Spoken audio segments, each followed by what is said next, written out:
The skills that we're talking about here today have the largest impact on both your personal and professional life. They stick with you for your entire life and will continuously improve the quality of your existence. Most of them are a bit difficult to master, but if you do, the rewards are endless. Welcome to Alux, the place where future billionaires come to get inspired.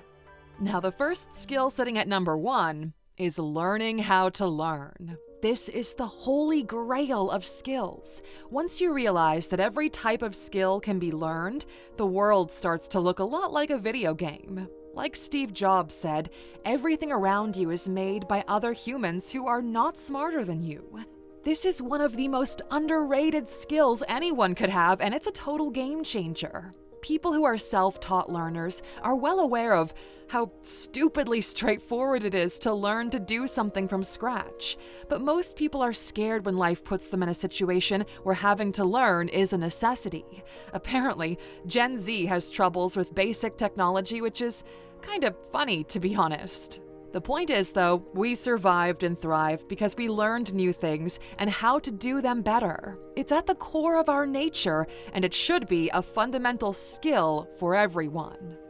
Number 2, the ability to adapt, improvise, and overcome obstacles.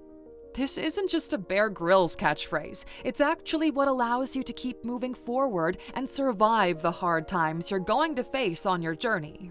Only the ignorant are under the impression they have their life all figured out, and it's gonna be all straight roads from now on. Yeah, okay. In the words of Mike Tyson, everyone has a plan until they get punched in the mouth. Life is not fair. It's complex, and your dedication to keep moving on is what allows you to win. Hard times are ahead. People will betray your trust. Things will not always work out in your favor. You'll be put down to the ground if you haven't already been. Change your attitude, okay? Seek alternative routes. Get creative and overcome what life throws at you. If things are getting harder, it means you're leveling up in the game of life. Number 3, clearing your mind. You are not your body. You are not the things you own. You are not what people think of you. You are your mind. Everything that makes you who you are resides in that cage made of bone between your ears. That is who you are. That is what makes you, you. Every action, idea, thought, desire, weakness, and sorrow begins right there. Now, from our experience, most people fall into 2 categories. Either they live in their head entirely, creating a bubble around themselves and become extremely biased. This makes them take everything personally and become too sensitive to the world around them. Or they avoid talking to themselves altogether, which makes them disconnected to what's happening within them. In a way, it's either too much of a reaction versus no reaction at all. The reason why mind clarity is so important is because it allows you to see how things are and what they could become. Number 4, the ability to verbalize what you think and feel. You would be amazed at how few people can put into words what they believe, what they feel, and what they think about an issue. This is one of the biggest downfalls of relationships.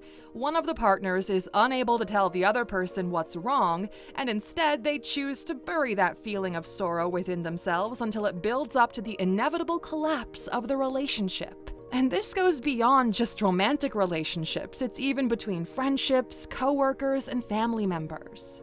People are so often scared to speak up when they feel in a different way, and that's how you end up with living a mediocre life, because the path is no longer dictated by what would be sustainable for the long run, and instead, it's written by unsatisfactory compromises. If you're not 100% honest and involved in the process, it'll be easy to let it go in the hopes that something better will come along. But none of those parties win, and you're all just wasting time.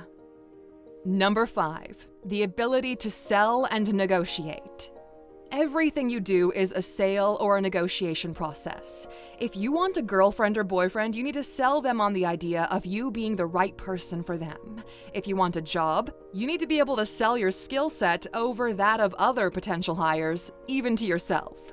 You have to sell the idea that you can be and do better than you're doing today. Selling is not a synonym for lying or anything. Selling is a rational process in which you break down why your solution will add value to the other party. Selling is pursuing others to join you toward creating a better outcome for you both. This feeds right into the ability to verbalize what we mentioned earlier. Life is a constant negotiation with others, with yourself, and even with time itself. It's a negotiation between effort and satisfaction under the umbrella of time. By doing things that people want right now, you're negotiating a future where you can enjoy a life that is unavailable to many others. And you know what? We've got an expert collection within the Alux app dedicated to fine-tuning your negotiation skills straight across the board. It's called Master Negotiator in 15 Days. Scan the QR code on screen to get 50% off your yearly subscription. Number 6. Knowing how to shut up, listen, and learn from the person you're talking to. How many people do you know who just never know when to shut up? If you're the one doing the talking, you are not growing because you're the one putting out what you already know. The only way for you to improve is to actively listen. And we mean really listening to someone else because it's different from just hearing them. It involves paying attention, creating a mental blueprint of the information which you can access if you need to.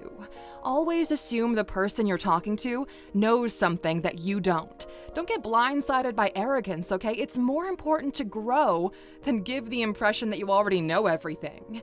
That right there is what differentiates the real from the pretenders. Number 7, the ability to self-motivate. The first step is always the hardest in anything that you do.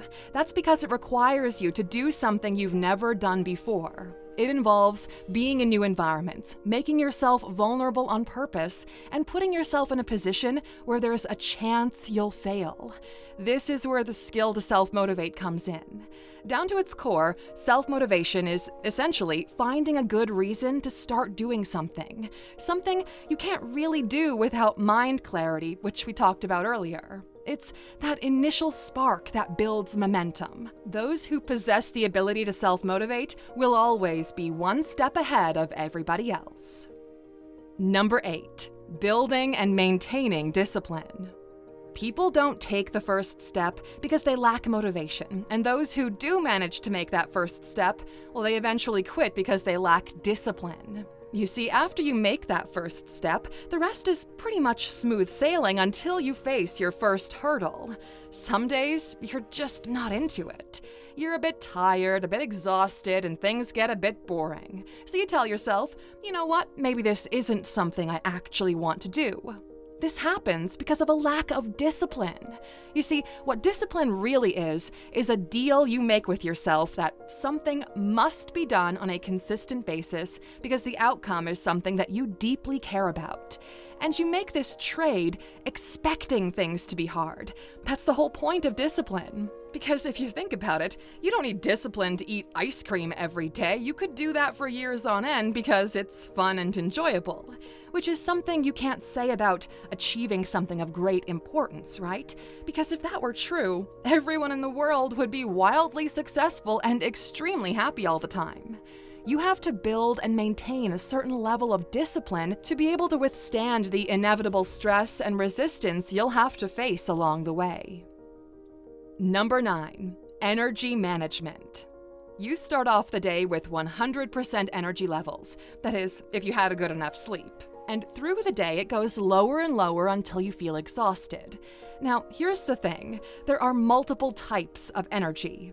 Physical energy is the one that most people think about. It's how energetic or tired your body feels. But you also have mental energy, which is consumed when you focus or you have to be creative. There's also emotional energy, which gets depleted when you have to deal with people and social situations, and so on. But here's where it gets interesting. Different tasks consume different types of energy, and people have a bad habit of filling up days with stuff that consumes all types of energies all at once. They try to get up early, be really productive at work, sit in a bunch of meetings, get dinner with friends, then somehow still have the juice to go work out. And then they complain that modern life is too chaotic for all of these things to happen. Well, yeah, okay, no shit. If you look at highly efficient people, you'll see that they organize their days based on the type of energy that's needed and bulk everything up. Monday might be for meetings and only that. Tuesday through Wednesday might be for heavy creative work, where they're absolutely unavailable. The end of the week might be time for admin work, and so on. The moment you start mixing things up, well, that's when everything crumbles and you feel out of focus and unproductive. Because you are. Number 10, the ability to read and understand. You know, to this day, we still can't believe how few people are aware of the power of books. The fact you can learn from someone's entire life experience in just a couple of days is literally the biggest knowledge leverage available. It's never been easier to get access to valuable information or strategies and advice. A single book can change your life. One page could spark an idea in you that would transform your entire existence. Read more, but Aluxer, read to understand, read to comprehend and store that knowledge. Make use of it in your life. Read for self-development, not just purely for entertainment. Find books that have someone's struggles embedded in the pages and the solutions they used to overcome them. Number 11, the ability to break a process down into smaller steps. Now, this is one of the reasons why we've managed to build a successful company. Most people look at the end result. I want to have $1 million, but never break it down. So what does it take to get there? How many sales do I need to make? What needs to happen every month, and every week, and every day? So that at the end of the year, I can hit that goal. That's what successful people do, okay? They do the math. They start breaking down their goals. This is what plans are. If you're not breaking down a goal to individual milestones, you're just dreaming. It's like wishful thinking, okay? That's why people in STEM fields are massively outperforming everyone else, because they're taught how to deconstruct an issue and solve it in a step-by-step manner. You never learn this from studying literature. It's a distinct type of thinking which gives you an edge over everyone else. Number 12, self-analysis. You can only improve what you can measure. Almost every successful person is tracking their progress no matter what field or industry they're in. You want to lose weight? Start tracking your food and document your weight every day. Pretty soon, you'll realize the impact of what you eat and your level of activity has on the number shown on the scale. Once you see what's good for you, you'll do more of it and less of the bad things. It's pretty obvious, yet most of you don't track anything in your life. We have analytics for everything that we want to improve. The analysis shows that you've got a clear picture of what you're dealing with, from your actions to your feelings. Number 13, emotional intelligence and empathy. Talk about underrated skills. Look, you're gonna have to deal with people, okay? We're all a part of a giant social mechanism that relies on us working cohesively together. Emotional intelligence allows you to have a smooth ride while navigating these dangerous waters. People who lack emotional intelligence thinks everyone hates them and believes other people are unjustifiably getting promoted in life. Emotional intelligence is a skill. It's your ability to interact with people, to understand them, to talk to them, and to motivate them. We're not machines, okay? We've got good days and bad days. We have different sets of values and respond to different triggers. Emotional intelligence allows you to see and understand the differences between individuals. In life, overall, people with high EQ actually outperform those with high IQ, and because of this, others simply want them to succeed more. Number 14, self-respect and having a backbone. Speaking of values, do you know what you stand for? Who you are as a person? Because once you do, you can start acting accordingly. You'll stand your ground, you'll not let others walk all over you, people will treat you the way you treat yourself, not the way you treat other people. Those who have a high degree of self-respect also happen to be the ones society respects the most. It's always fascinating to see someone who speaks about when things aren't going in the right direction, someone who calls out the unjust. These are people who influence the world, and through their actions, they change it for the better. Number 15, the ability to generate ideas that have value. Now, we've already established that your mind is the most powerful weapon you have in your arsenal. Think of your mind like a large piece of fertile land in which you can plant crops. The mind doesn't care what you plant in it. It'll do its job and grow that crop. Some people plant useful trees while others fill their mind with weeds. If you can take care of your mind, you'll be able to produce quality ideas that will bring joy, success, and fulfillment in your life. However, the same with a tree, it won't bear fruit overnight. It'll take time and nourishment for that tree to grow. So keep watering it and giving it what it needs, and soon you'll be able to come up with some more better ideas. Ideas are free, and a single idea can make you rich, successful, and happy. A string of good ideas can make life easier for you and can slowly move you in the right direction. But the goal is to focus on ideas that have value. Now, none of these skills are easy to master, but once you do, you'll reap the benefits for the rest of your life. So it definitely pays greatly to invest in acquiring as many of them as you can. Which of these 15 are you currently trying to master? Let us know in the comments and we'll be sure to join you in the conversation. And since you stuck with us until the end, you're getting a bonus: the ability to simulate outcomes.